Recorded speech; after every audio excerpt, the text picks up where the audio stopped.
how I met my husband. I remember the salt spray on my cheeks and the way the afternoon sun turned the ocean into a sheet of hammered gold. It was my second day in that sleepy coastal town, the kind of place where the biggest event was the tide coming in. I was sketching the gulls on a pier, my charcoal smudging my fingers, when I saw him. He was leaning against a weathered piling, watching me with a calm, direct gaze that made my stomach do a slow, lazy flip-flop.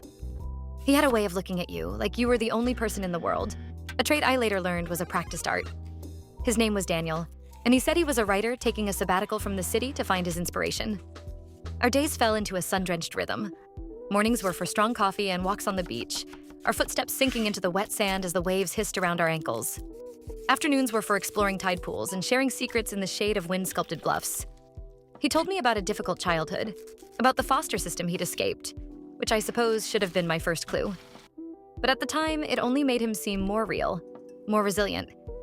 I saw the gentle way he'd help a stray cat, or the patient interest he took in the town's elderly residents, and I felt my carefully guarded heart begin to crumble.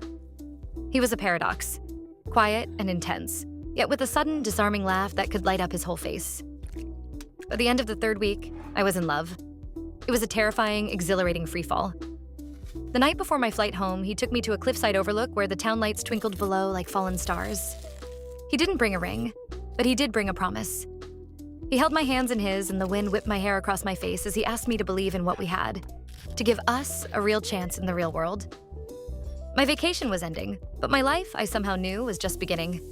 Saying yes to him felt as natural and inevitable as breathing.